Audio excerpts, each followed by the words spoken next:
میرے نبی رحمت نور مجسم شفیع معظم صلی اللہ علیہ وسلم نے فرمایا جو بی بی بن سور کے بازار جائے، میری طرف دیکھیں، آنکھیں کھول کے دیکھیں، یہ حدیث آپ نے سنانی ہے، انشاءاللہ بولیے، سنائیں گے انشاءاللہ تعالی، بول کے انشاءاللہ کہیے آپ کو ثواب ہوگا، سنائیں گے انشاءاللہ۔ میرے نبی کریم صلی اللہ علیہ وسلم نے فرمایا جو عورت بن سور کے بازار جائے، اب تو خیر بیویاں برقع پہن کے جاتی، برقعے پہ بھی کڑھائی کی ہے، برقعے پہ بھی کام کرایا، برقعے پہ جو کام اور نقش نگاری ہوئی ہے وہ 10,000 کی ہے۔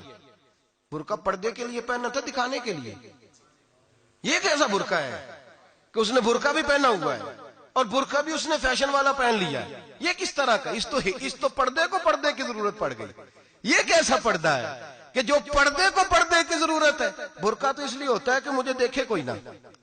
اور اس نے تو پہنا ہی اس لیے کہ ذرا لوگ دیکھیں تو صحیح میں نے کتنا قیمتی پہنا ہے، اس حجاب کو حجاب کی ضرورت پڑ گئی۔ میرے حبیب پاک علیہ السلام نے فرمایا بلا ضرورت، عورت کو اجازت ہے بیمار ہو تو ڈاکٹر کے پاس جائے، عورت کو اجازت ہے ضرورت پڑ جائے گھر میں سودا سلف نہ آتا ہو تو لینے چلی جائے، عورت کو اجازت ہے اگر گواہی کی ضرورت پڑ جائے تو پردہ کر کے قاضی عدالت کے پاس گواہی دینے جائے، عورت کو اجازت ہے حج پہ جائے، عورت کو اجازت ہے عمرے پہ جائے، عورت کو اجازت ہے کہ اگر کسی وقت جہاد کے لیے عورتوں کی ضرورت پڑ گئی تو حضرت فاطمہ اور جناب عائشہ کی سنت ادا کرے، جہاد کو جائے۔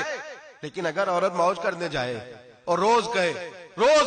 وہ دیکھیں نا فلاں پارک میں تھے آپ تو کبھی گئے ہی نہیں، فلاں جگہ تھے آپ کے پاس تو فرصت ہی نہیں، فلاں میری سرگودے والی بہن کا خامن تو روز لے کے جاتا ہے آپ نے تو کبھی توجہ ہی نہیں فرمائی، روز پیغام دیتی رہے۔ میرے حبیب کریم سید عالم صلی اللہ علیہ وسلم نے فرمایا جو بی بی بن سور کے بلا ضرورت بازار جائے، نبی پاک علیہ السلام نے فرمایا ایک قدم وہ اٹھائے گی تو اس پر اللہ کی لعنت برسے گی، فرشتوں کی لعنت برسے گی، زمین والے لعنت برسائیں گے، آسمان والے لعنت برسائیں گے۔ اور میرے حبیب بولے تو فرمایا جب اللہ کی لعنت برسے گی تو میں بھی اس بی بی پہ لعنت ہی کروں گا جو بی بی بن سور کے جائے۔ اور آگے سن لیں، میرے حبیب نے فرمایا اگر اس کا خامد راضی ہو اس کے بن سور کے بازار جانے پہ، آپ ناراض ہو جائیں، اللہ کرے اس بات پہ ہو ہی جائیں اور اللہ کرے بدل جائے نظام، جو خامد خود میک اپ کرا کے تیار کرا کے پارٹی میں لے کر کے جائے، جو سامنے والی فرنٹ سیٹ پہ خود بغیر نقاب کے اس کو بٹھائے، جو موٹر سائیکل کی پشت پہ خود تیار کرا کے بٹھائے اور جو خود کہے تو چلی جانا جا، تو شادی بھی تو دیکھا، فلاں کام بھی تو کرا، میں آزاد ہوں۔ میرے حبیب نے فرمایا جس کی بیوی بن سور کے جائے، جس کی بیوی میک اپ کر کے جائے، چیلم پہ بھی بیوٹی پارلر سے ہو کے جاتی ہے، جس کی بیوی بن سور کے نکلے وہ راضی ہو، وہ خوش ہو۔ بعض ایسے منع کرتے ہیں، ناراض ہوتے ہیں، وہ گناہ صرف عورت کے ذمے ہے، لیکن اگر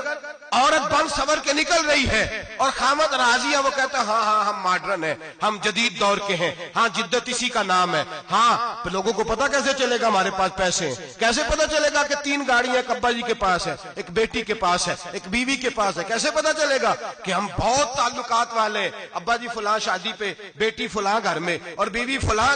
گھر چلی گئی، ہمارے تعلقات زیادہ ہے اس لیے ہمیں زیادہ جانا پڑتا ہے۔ میرے حبیب کریم علیہ السلام نے فرمایا عورت بن سور کے جائے، خامد راضی ہو،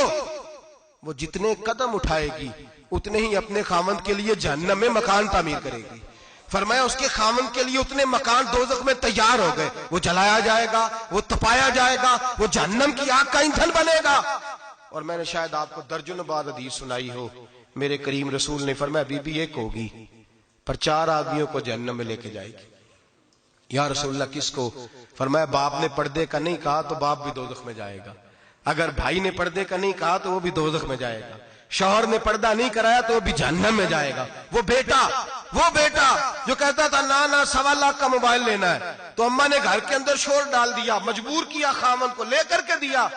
اس بیٹے سے پوچھا جائے گا تو ساری ضدیں اماں سے منواتا تھا، یہ تو نے کیوں نہیں کہا پردہ کر لے؟ اور اب تو بی بی ذرا 40 سال کی ہوتی ہے تو کہتے ہیں میری خیر ہے میں بوڑھی ہو گئی ہوں، میری خیر ہے، روٹیاں ساری کھاتی ہوں، باقی سارے کاموں میں جوانوں کی طرح ہوں، پردہ نہیں میں نے کرنا، میری خیر ہے، فلانا تو میرے بیٹے کی طرح۔ ظلم کی حد ہے، ظلم کی حد۔ کزن ایک دوسرے سے ہاتھ ملاتے، کزن،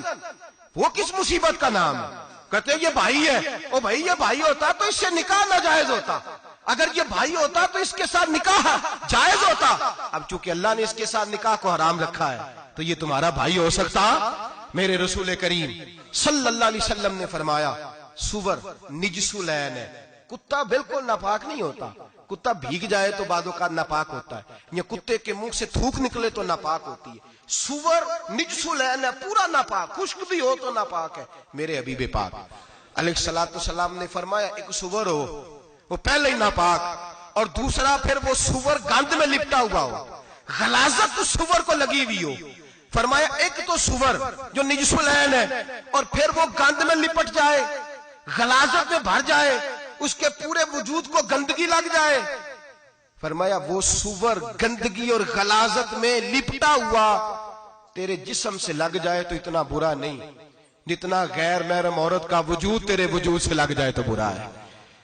کس قدر تفصیل دی, کہاں سے بات شروع کی اور کہاں میرے نبی نے سکھائی. کزن ہاتھ ملا رہی ہے, کزن کے ساتھ بازار جایا جا رہا ہے, کزن کے ساتھ فلاں کام ہو رہا ہے, کزن کو چچا کا بیٹا بھائی ہوتا ہے. اگر یہ سگا بھائی ہوتا تو اس کے ساتھ نکاح ناجائز ہوتا. خدا را آ جاؤ, لوٹ آؤ, واپس پلٹو دین کی طرف, لوٹو اس تباہی سے نکلو. یہ جو آگ ہے, یہ جو بے سکونی ہے, یہ جو تماشا ہے, یہ لاکھوں کمانے کے باوجود جو بے برکتی ہے, یہ بڑی بڑی فوجوں کے باوجود جو روز میتیں اٹھتی ہیں, یہ جو روز جنازے پڑے جاتے ہیں, یہ جو روز بیٹیاں بیوہ ہوتی ہیں, یہ جو روز ماؤں کے سہاگ لٹتے ہیں, یہ ہماری نافرمانیاں ہیں. ہم